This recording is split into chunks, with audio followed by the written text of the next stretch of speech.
Hello everyone. So this is the summary of the poem The Relic by John Donne. Relic means a part of holy person's body or belongings. So when the poem starts, the poet is talking about the possibility in the future when his grave will be opened by the grave digger in order to accommodate a second dead body. So that's why he says, when my grave is broke up again, some second guest to entertain. And now he compares this grave with a woman who invites so many lovers into her bed. So a grave also invites so many dead bodies into it, like a woman who invites so many lovers into her bed.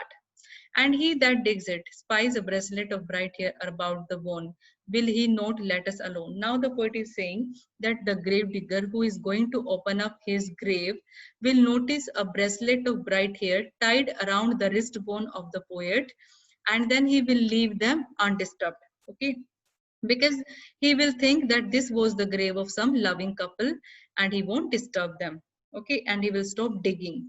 Who thought that this device might be some way to make their souls at the last busy day?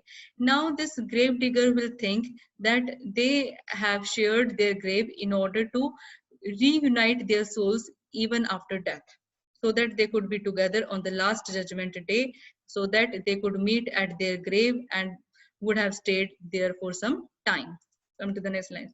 And now the poet says, if this digging is going to happen in a time when there will be a kind of non-Christian religion, then what will happen? This grave digger would take their remains to the bishop or the king to make them relics. Okay, okay. So this grave digger will collect their remains and would surrender their remains to bishop and the king in order to make them relics.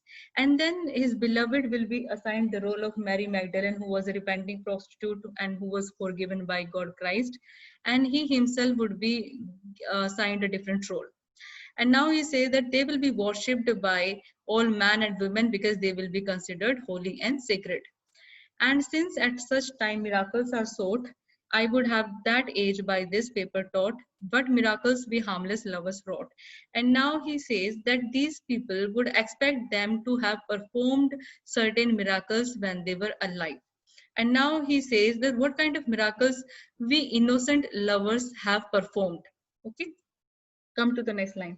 Now he says that first we loved well and faithfully, yet know not what we loved nor why.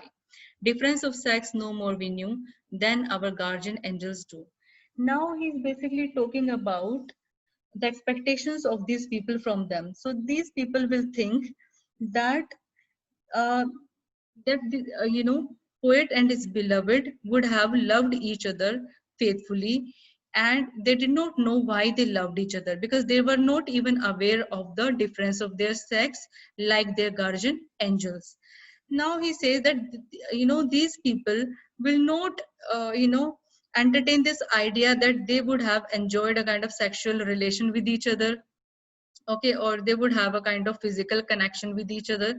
Okay, so these people will expect them to have stayed chaste and faithful to each other, and they will expect them uh, you know they will expect them to be so innocent that they did not even know that they had different sex. Okay, coming and going we perchance might kiss. Now he says that they would expect from us that by passing each other, okay, they just have exchanged only formal kisses, and but not between those meals our hands never touched the seals. What does it mean? That they never did something which was against the norms of the society. What does it mean? That they never touched each other. So these people will not expect them to have touched each other or to have involved in love making, which nature injured by late law sets free. Now the poet is saying, although under nature, you know making love is not a punishment. Okay, all lovers are free according to nature, but society doesn't allow lovers to enjoy sex.